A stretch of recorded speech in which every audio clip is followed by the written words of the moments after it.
And our focus story in this bulletin, another case of road rage in angry Delhi. A 38-year-old man beaten to death after his motorcycle hits a car near Turkman Gate in Daryaganj. Worse still, the killing takes place in front of his two children who were sitting behind him on his motorcycle.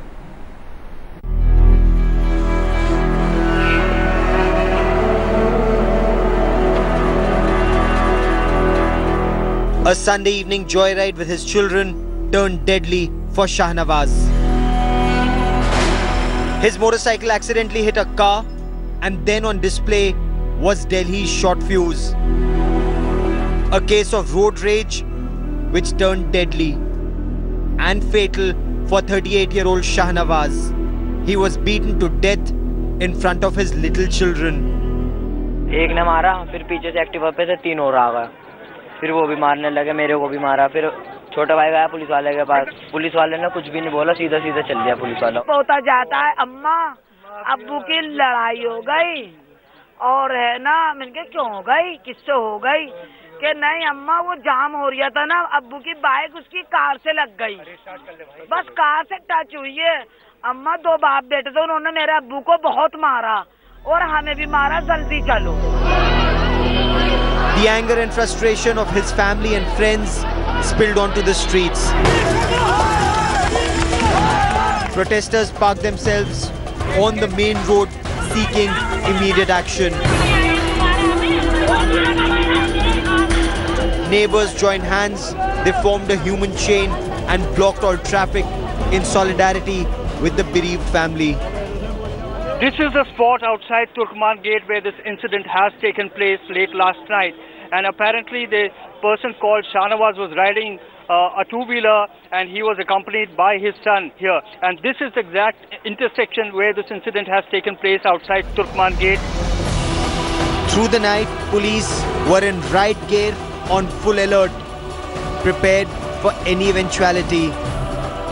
एक व्यक्ति हैं वसीम, उसको already हमने गिरफ्तार कर लिया है, बाकी चार को जो है ढूंढा जा रहा है, तो जल्दी ही उनको हम गिरफ्तार कर लेंगे। Though CCTV cameras have been installed in the area, protesters claim these are just showpieces. This fact only fueling anger against the police. इंसाफ चाहते हैं, हमारे सामने वो सारे गिरफ्तार होके आए, 18 भाइयों वो 18। You can see that people are really worried, and what they are asking for is justice for the death of Shahnawaz. With camera person Dharmveer Gautam, Atir Khan in Delhi for Headlines Today. Well, the sad part is that this is not just a one-off incident. It is an incident of many. We are putting out a telephone number right out there. If you too have an incident of road rage that you'd like to share with us, want to talk to our in-house psychologist. We are joined by Dr. Bhavna Barmi, Senior Clinical Psychologist, Fortis Escorts Hospital. She's going to be with us through this special show that we've planned at 6 p.m. But we are giving you our numbers out there. We are flashing them right down. Do pick up the phone if you have ever experienced road rage where you're concerned, and we will take your calls live right here. I want to cut across to the doctor first, Ms. Barmi there. Ms. Barmi, why is it now that this is not a one-off incident out there? This is a larger picture which is emanating from India, where it seems the society is completely at edge. The stress levels are so high that there's absolutely no tolerance. Yes, it's actually very, very unfortunate to see that our society is evolving into what it's evolving, and we can actually understand this from two perspectives. If we look at it from a sociological perspective, I think somewhere there is a breakdown in the whole sense of a society's community. And secondly, there's a disintegration in the shared values that we are having, with a complete disrespect of others, which we are not able to accept because the society is becoming self-centered. And secondly, if we see it from a psychological perspective, like you just said, I think there is a lot of stress and a lot of frustration which people are not able to deal with. There is displacement of anger. Somebody else's stress, somebody else's anger is coming out on other innocent people. And it is very unfortunate because there is also some way of seeing it as an overplay of power. Right. That means if there is a superiority complex which is under the garb of an inferiority complex, that means my own identity is so threatened and insecure that I try to exhibit this as a play of power over people who are innocent. You know, Ms. Barmi, just stay with me. You know, what we're going to do is we're going to get a quick update on this particular case, and we are joined by Deputy Editor Atir Khan, who's right now getting us up to speed with the latest developments. Atir, there were massive protests, of course, by the family members and the people in that area asking that those be arrested who have murdered pretty much in broad daylight this man in front of his kids. What's the latest update? Well, that's right. You see, the relatives are still protesting, and all day they were squatting outside Turkman Gate where the incident took place. The entire area traffic has been blocked. The diversions have been made. So now what is happening is, the concern is now the peak hours. There'll be a lot of traffic congestion out there. But at the same time, the relatives are saying that they will not stop their protest until all those who are responsible are arrested. The police are saying that they are carrying out constant raids to arrest the remaining assailants who are still at large, and they hope to round them up very soon. Preeti?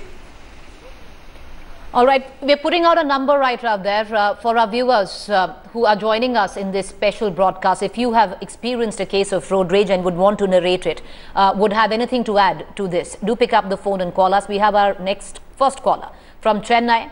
Narsimhan is on the phone line with us. Go ahead. Hello. I would urge you to tone down your volume of your television, sir, and go ahead with your views. Hello. Go ahead, sir. Hello. See, this has been happening all over. I have saved a lot of people, you know, who are getting hit by the car. In Chennai, about 10 days before, one guy hit a motorcycle man and he rushed away in ECR, East Coast Road. Right. I chased the car and I caught him. And all the people who were inside the car, they were after me. I am 75-year-old. Yes. I followed the driver. And I asked the local people there, and the ECR is a very deserted place.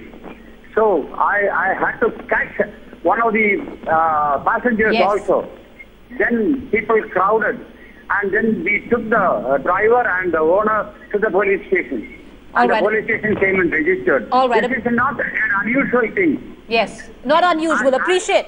Not unusual, very common there. Appreciate you joining us, sir. And that's why I want to bring in our doctor here, Dr. Barmi, who's with me in the studio. Dr. Barmi, with what the gentleman was just saying there, you know, it's very different than what India has been, because we've been a country which has over the years believed in participative citizenship. We've come to each other's help all the time. And with what this gentleman was saying, that even this man here who got beaten up with his kids watching, nobody came to his rescue. Everybody watched and they moved on. Yes, actually that is what I started with, that I think somewhere the society has become very, very self-centered, which is very, very unfortunate. And there was something which said live and let live. It doesn't exist. In fact, we need to have a newer motto which says live and help others live. I think we have to inculcate this kind of a resurgence of the shared community values that we had earlier, and ethically take moral responsibility as each individual, that we are going to stand up, we are going to, because tomorrow this can be me and I don't want to be alienated. Right. So I think we have to study it from this perspective and be more focused on a shared community. You know, we want to move on to the next question right now in this special broadcast, and it is also for our viewers who are joining us. Is this now an urban phenomenon, or do we also see it in small towns? So if you're reaching our viewers in various cities of India, do pick up the phone and do tell us if something like that has happened to you, an episode of road rage, whatever city you are in India. And that's the question I want to take to Dr. Barmi there. Is this now something which is beyond, you know, usually we've seen incidents of road rage where, you know, public apathy coming in from places which are called the so-called metros but not the small towns. But do you think now it is all pervasive? You know, I personally think it is all pervasive, because it has a lot to do with your internalized stress, your internalized frustration, and the expectations not being met from a personal front to a sociological front. And whenever there is a discrepancy, there is a lot of upsurgence like this that keeps coming about. And that's when we need to be very, very careful in ascertaining what direction or how we want to go ahead in our life. All right, stay with me. You know, we're going to cut across to another metro. From Mumbai, my colleague Amrita Shedge is joining us and she has some people with her. Amrita, what kind of reactions are you picking up from people where Mumbai is concerned? Priti, see, the road rage cases are definitely increasing in city like Mumbai. We have seen in past also there are many such cases. I'm joined by some people here. Would like to ask you, have you seen any such incident or experienced any such incident of road rage? Yes, there has been quite a few incidents of road rage. There are cars which press you when there are times when you are stopped and abused. If you are a family, you have to be very careful, very scared, and be very safe on the roads. So yes, it's a thing that we face almost every day. You tell me, have you seen any such any such experience you have seen or read about this? Well, it's because of the intolerance level, high intolerance level amongst the youngsters, who are, when they are in mob, when they are in more numbers, they get to feel that they can overcome anyone and they can get away with. When you are residing in a metro, where you are in a metro, you are in a big place, you can, get away like this. And there's no law which can uphold them, which can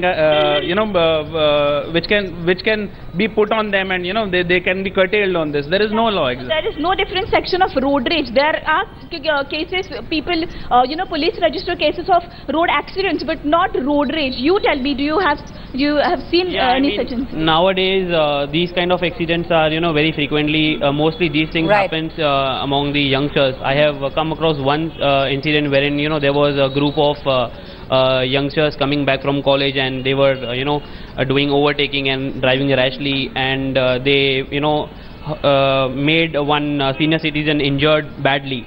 So I just wanted to just convey this to youngsters and all the people who are driving rashly, that be careful, and you are just hurting innocent people, and also sometimes you injured yourself also.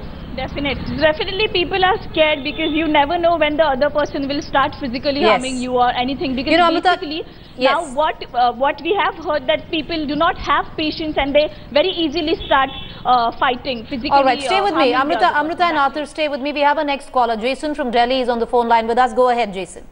Good evening to you. What doctor was saying is right again. Like, see, I am from South, I am from Chennai. I have driven cars as well as bullets. But over here in Delhi, once I came here, I really feel very afraid to drive a vehicle over here. The way people react for a single incident, this is nothing new for me. That's what I've seen more than this. When I travel to Gurgaon or to Faridabad. People are so insensitive. I have also driven in such a manner, but when I lost some of my friends, then I felt like how sensitive it is for families who lose people.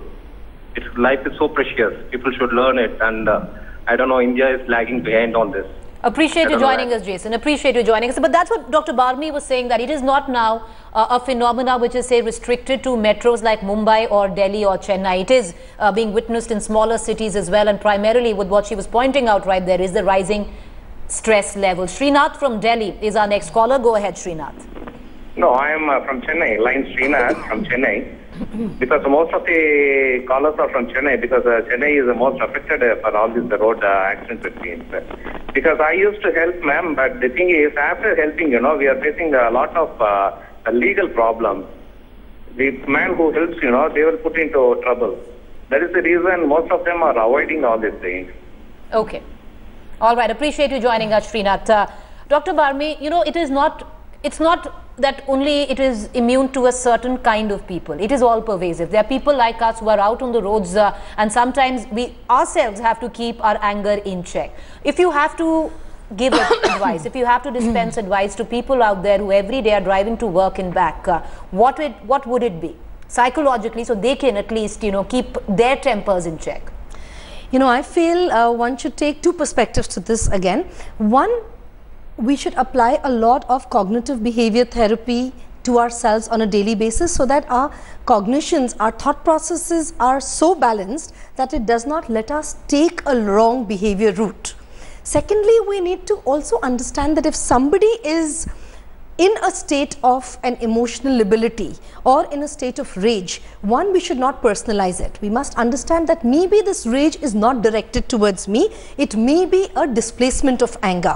So as far as possible, try and avoid confrontation, because that person is emotionally labile, is in a state of stress. you are in a state of stability. So try and move away. Don't make a scene and don't personalize it. Secondly, in case you do have alternative routes, try and take those routes, keeping some time with you, which may be a little longer, but they may be a little less on the traffic, because these days, whatever said and done, especially in metros, traffic itself is a source of a lot of stress. And thereby try and avoid what you can do to there is a psychological term, Dr. Bami, and correct me if I'm wrong, which they say it's that 10-second difference. It's that 10-second difference where you can tip over and do something which you'd regret later. Yes. So that is what we say, that do not react.